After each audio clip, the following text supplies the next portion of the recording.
Merci.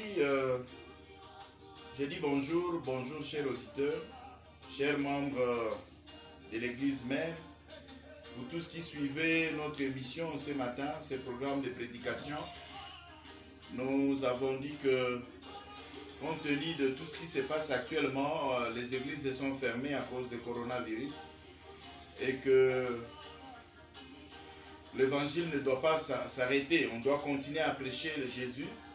Nous avons pensé avec quelques serviteurs, mes collaborateurs, de faire un groupe. Le groupe est déjà opérationnel. Si ton nom n'est pas là, essaie d'ajouter ton nom.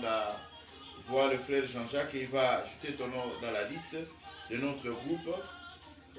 C'est écrit Mère Bethesda International. Donc, ton nom doit figurer là-bas pour que tu aies nos messages au jour le jour pendant cette période où on nous demande de faire le confinement, de rester à la maison. Alors merci beaucoup. J'aimerais que nous suivions cette chanson. C'est une très très bonne chanson. Je crois que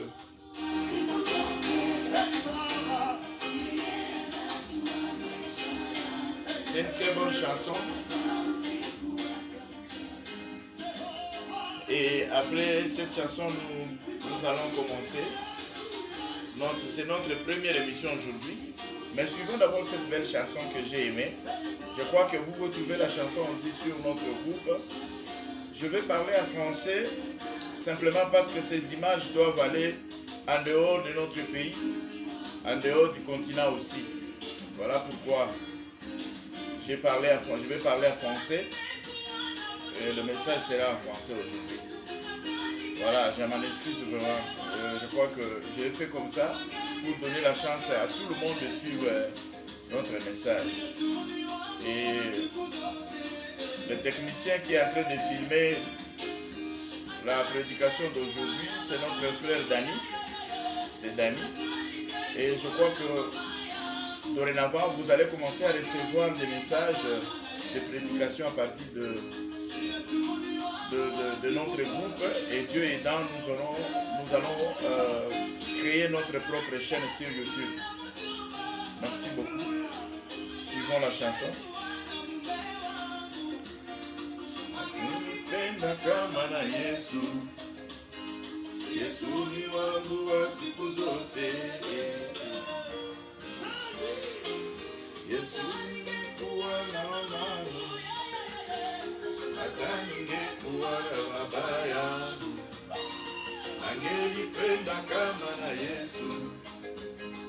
Yesu ni wangu wa siku zote. Ni wangu na siku zote. Yeye anajua maisha yangu, hata usiku hata mchana.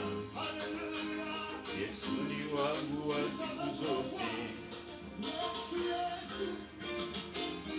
Yesu ni wangu wa siku zote. Yeye anajua maisha yangu, hata mchana hata usiku. Yesu ni wangu wa siku zote. Nous disons merci beaucoup, merci, que le Seigneur soit loué. On va prier pour notre prière, pour commencer notre prédication. Seigneur, nous voulons te dire merci, parce que tu es le Dieu qui domine sur tout ce qui est dans ce monde. Pourquoi? Parce que c'est toi le Créateur incréé. Tu as créé tout, Seigneur, et quand tu as créé, tu avais dit que tout ce que tu avais créé était bon. Et tu as créé l'homme le dernier jour, le 6e jour, et tu lui as demandé de dominer sur tout. Seigneur, regarde aujourd'hui comment la maladie est en train d'essayer de dominer le monde. Seigneur, c'est cette pandémie, cette maladie qui est déclarée comme pandémie, c'est-à-dire qui touche le monde entier, est en train de dévorer les hommes. Combien des hommes sont en train de mourir sans Jésus? Père, voilà pourquoi nous devons prêcher l'évangile. Nous devons prêcher l'évangile partout. Merci pour nous avoir donné cette occasion, cette première occasion de communication au travers des réseaux sociaux. Nous bénissons ton nom parce que nous savons que ça ne sera pas la dernière. C'est un début qui commence aujourd'hui. Seigneur, accompagne-nous dans les moindres détails de tout ce que nous allons dire à ton nom ici. Au nom de Jésus, on va aussi prier. Amen. Merci, merci beaucoup. Nous avons bel et bien suivi cette chanson que j'aime beaucoup. Yesu wanga, Yesu ni wangu wa siku zote. Jésus, mon Jésus de tous les jours. Il connaît mes problèmes, il connaît mes difficultés. Donc, il connaît ma vie. Il sait comment je vis.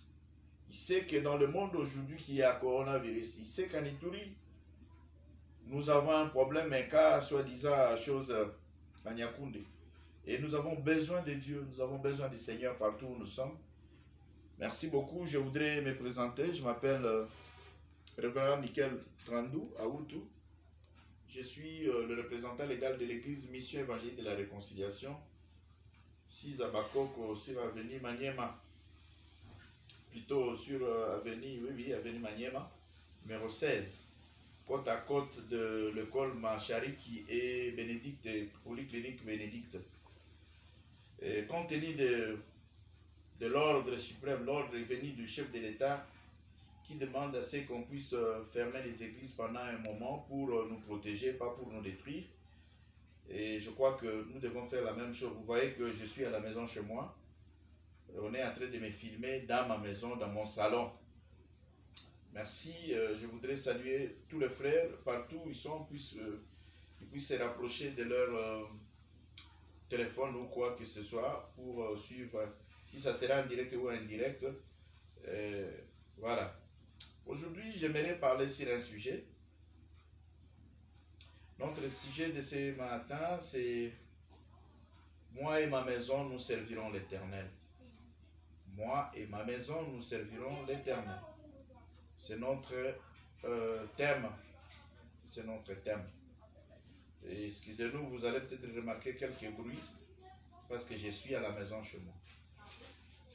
Notre texte, c'est Josué chapitre 24, versets 14 à 16, et aussi Luc, Évangile selon Luc, chapitre 12, verset 37. Je reprends les textes de base, Josué chapitre 24, versets 14 à 16, et Luc chapitre 23, Luc chapitre 12 s'il vous plaît, Luc 12, verset 37. Sans plus tarder, je crois que nous allons devoir lire notre texte de base pour que nous soyons dans notre programme de prédication de ce matin. Je disais que c'est Josué chapitre 24.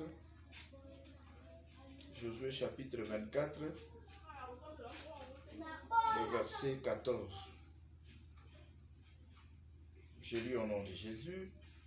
Josué chapitre 24, à partir du verset 24 jusqu'au verset 14 jusqu'au 16. Je lis au nom de Jésus. Maintenant, craignez l'Éternel et servez-les avec intégrité et fidélité. Faites disparaître le Dieu qu'ont servi vos pères de l'autre côté du fleuve et en Égypte, et servez l'Éternel. Si vous ne trouvez pas bon de servir l'Éternel, choisissez aujourd'hui qui vous voulez servir, ou les dieux que servaient vos pères au-delà du fleuve, ou le Dieu des Amoréens dans le pays duquel vous habitez. Cependant, moi et ma maison, nous servirons l'Éternel. 16 enfants, le peuple répondit et dit, loin de nous la pensée d'abandonner plutôt l'Éternel et de servir d'autres dieux. Amen.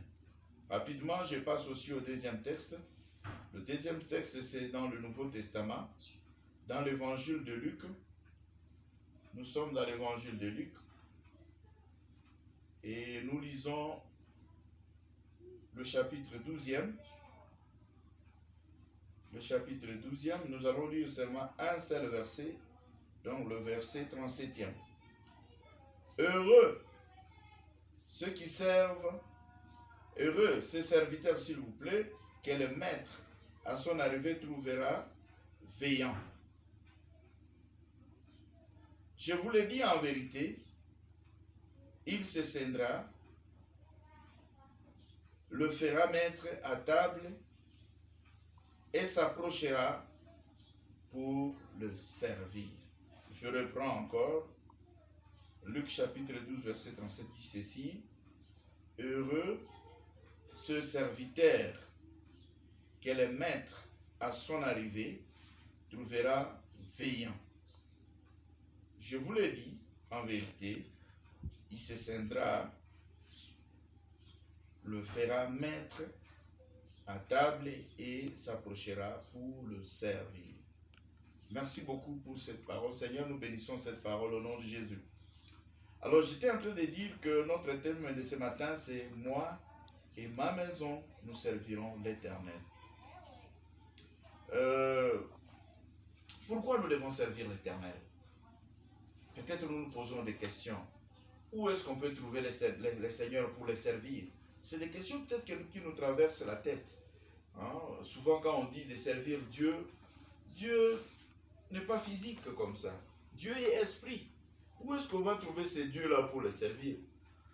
Voilà pourquoi autant de gens n'arrivent pas à servir Dieu, parce qu'ils se disent que non, où je veux trouver ces dieux-là pour les servir?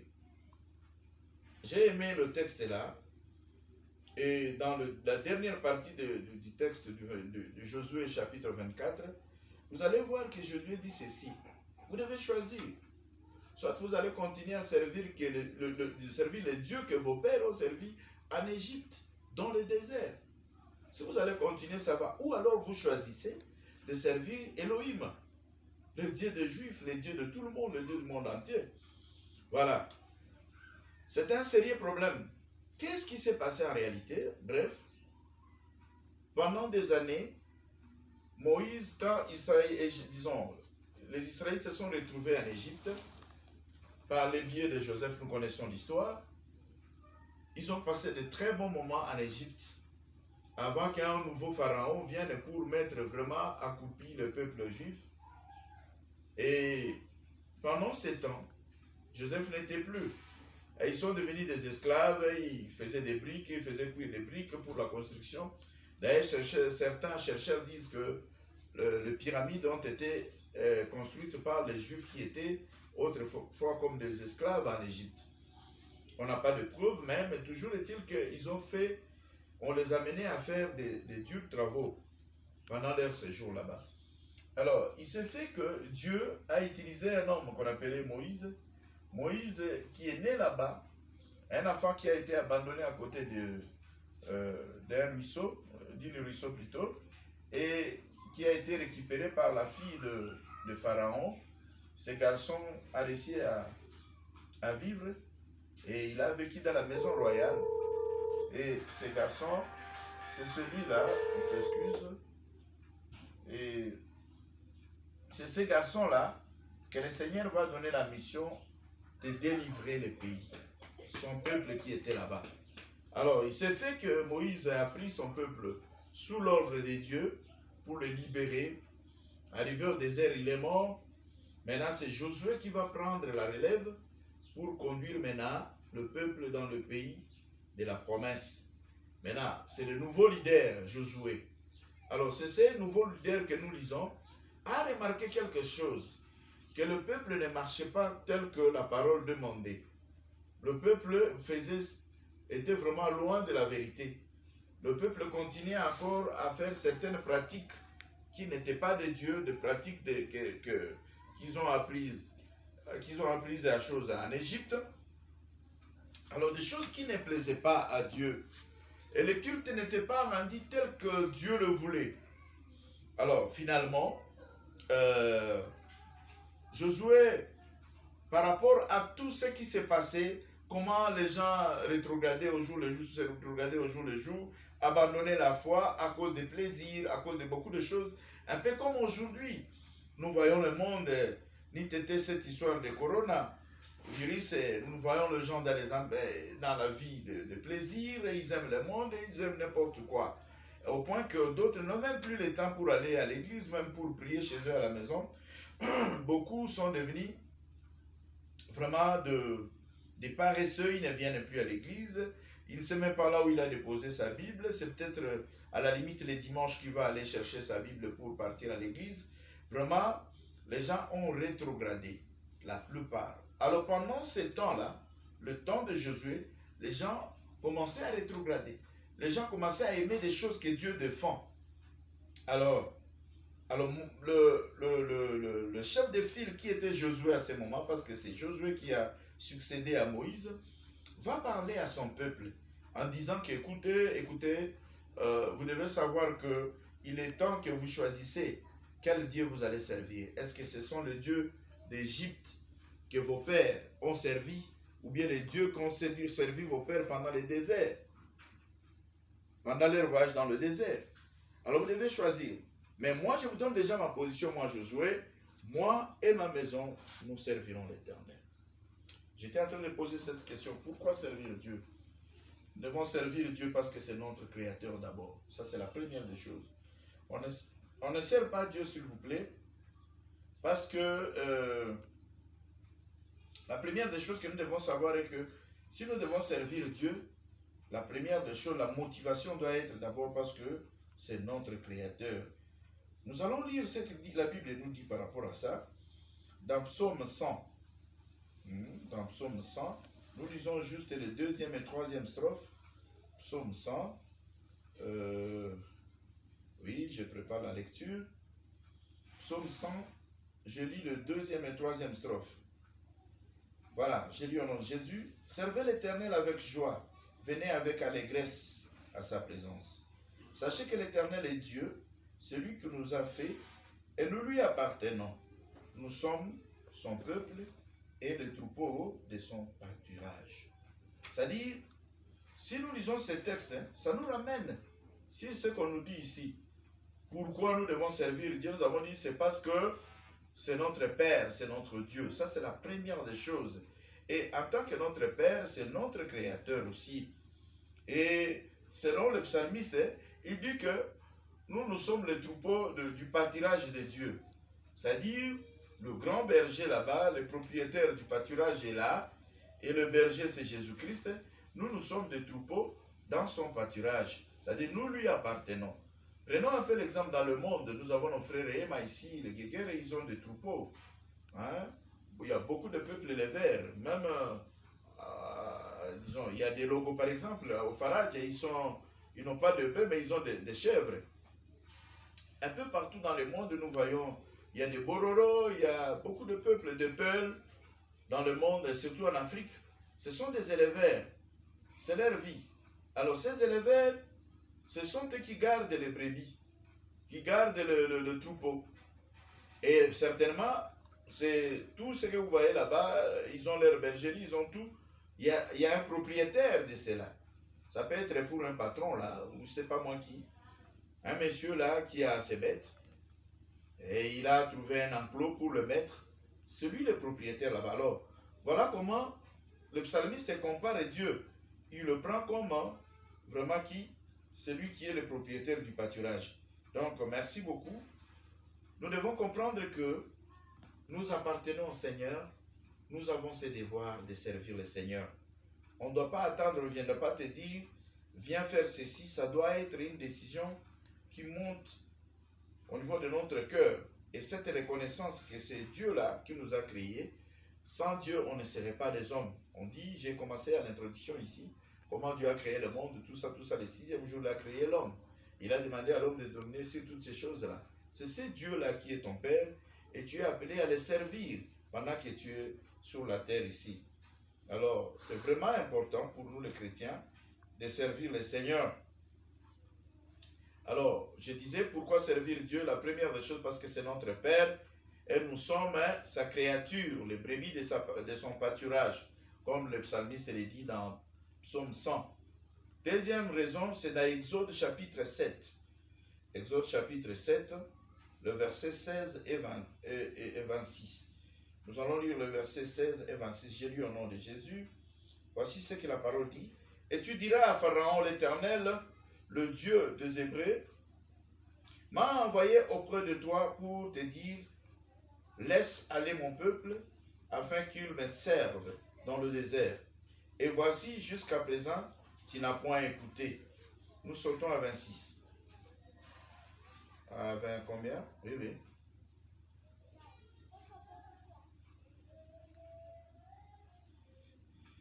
L'Éternel dit à Moïse, va vers Pharaon et tu lui diras, ainsi parle l'Éternel, laisse aller mon peuple afin qu'il me serve.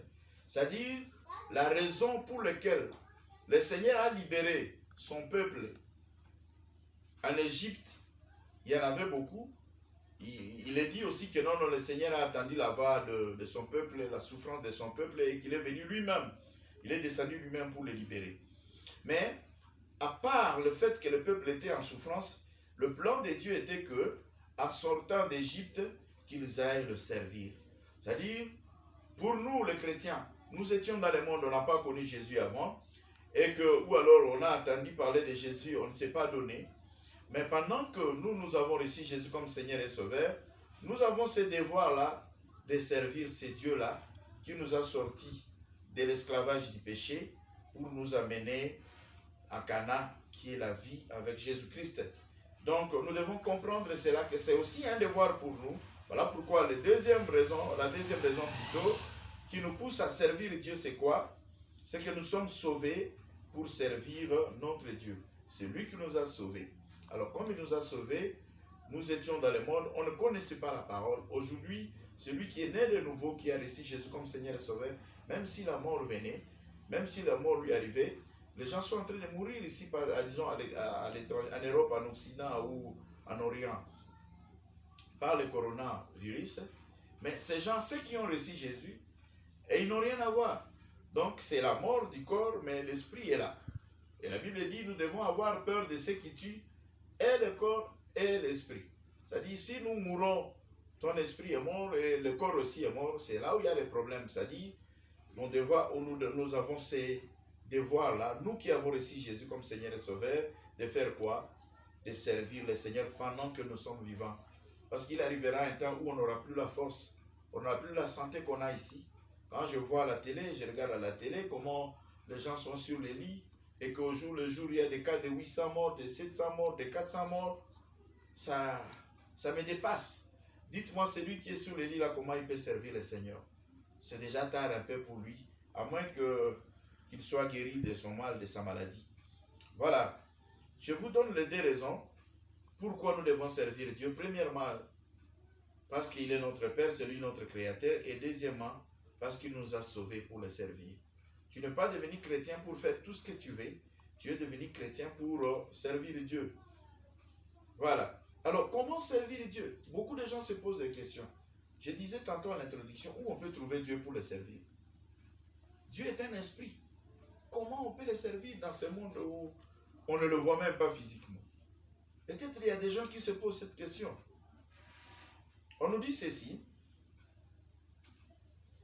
Il y a plusieurs façons de servir Dieu. Il y en a vraiment plusieurs.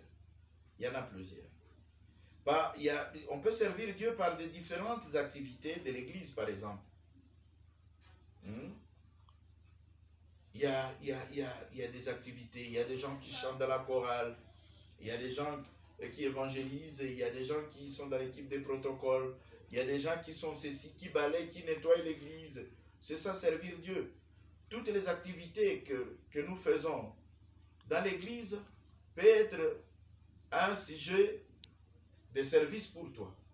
Si tu le fais de tout ton cœur, alors on ne doit pas abandonner. Mais aujourd'hui, dans cette situation où on est un peu loin de l'église, ce n'est pas aussi un problème parce qu'on va reprendre ça, c'est sûr. Notre Dieu est merveilleux. On peut aussi servir Dieu dans les différents départements de l'église. Tu es dans quel département dans ton église?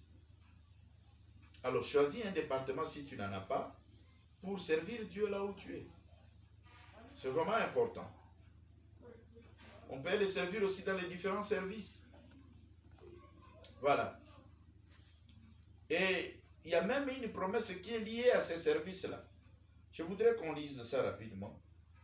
Dans Exode chapitre 23. Exode chapitre 23, verset 25 à 26, j'ai lu au nom de Jésus. Il est dit ceci. Vous servirez l'Éternel votre Dieu et il bénira votre pain et vos eaux. Il éloignera la maladie du milieu de toi. 26 dit ceci. Il y aura dans ton pays ni femme qui avorte, ni femme stérile. Je remplirai le nombre de tes jours. Bien aimé, quand je vois ce texte, comment il est stipulé, Donc, on sent ici que Dieu ne nous demande pas de le servir seulement pour rien. Il y a aussi des récompenses, des retombées qui proviennent du fait de servir Dieu. Alors cherche dans l'église un département, un service, et tu te donnes et tu sers Dieu là-bas. Il y a une récompense. Le Seigneur promet la longévité pour ces gens-là. Il dit qu'il n'y aura pas la stérilité dans le verset 26. Et même nos femmes, ceux qui sont mariés, même s'ils conçoivent, il n'y aura pas de cas d'avortement. Ce sont des promesses liées au service. Voilà. Donc ces promesses ne se réaliseront dans la vie des chrétiens seulement quand ils commencent à servir Dieu. Et si tu refuses de servir Dieu, jamais cette promesse sera la tienne. Donc voilà un peu. Donc nous devons tout faire pour que le service soit fait de tout cœur, parce qu'au retour, le Seigneur va nous bénir. Comment servir Dieu? Par des différents engagements et soutiens, les contributions, des cotisations. Ça peut être des cotisations financières, sur le plan financier plutôt, sur le plan matériel, ça peut être aussi des dons de biens, tout comme ça peut être aussi des bons conseils, ou bien de bonnes idées qu'on est en train de donner pour l'avancement de l'Église. Voilà, toutes ces choses-là peuvent nous aider à servir Dieu. Donc, il y a des gens, par exemple, la Bible parle, je vais lire un passage là. Il y a un homme, un centenier romain, un Romain. À l'époque, nous savons que Israël a été colonisé par le grec qui ont imposé leur langue, et ensuite c'était les Romains qui étaient venus vraiment chercher de l'argent, parce que toute autorité à l'époque devait être un Romain, jusqu'au même mon chef d'avenue devait être un Romain, chef du marché romain. Alors pendant ces temps-là, il y a un Romain qui habitait quelque part, et il a remarqué qu'il y avait une synagogue, donc une église, on peut dire aujourd'hui une église qui n'était pas bâtie, construite. Et cet homme, Dieu l'a touché et il a construit pour ceux qui habitaient là-bas, les anciens de ces coins-là, de ces villages-là, il a construit une synagogue. J'ai lu juste la partie là. Donc quand on est venu supplier Jésus parce que son serviteur était malade, et voilà comment ils ont posé leurs problèmes à Jésus pour que Jésus vraiment puisse faire quelque chose. Je commence par le verset 4e, hein? Je suis dans Luc chapitre 7. Il dit ceci: ils arrivèrent auprès de Jésus et lui adressèrent d'instantes supplications, s'il vous plaît, disant: il mérite que tu lui accordes cela. Donc ce sont les anciens qui sont en train les anciens de l'église là, de ces synagogues là, qui sont en train de supplier Jésus pour qu'il aille prier pour le serviteur de ces centeniers, un soldat qui dirige sous sa direction 100 militaires, ou bien 100 soldats. Et on dit, le verset 5e dit ceci: car il aime notre nation et c'est lui qui a bâti notre synagogue. Cet homme n'était même pas juif, mais il a compris qu'il fallait servir Dieu, il fallait donner pour que l'œuvre de Dieu aille de l'avant. Il est dit qu'il a fait quoi?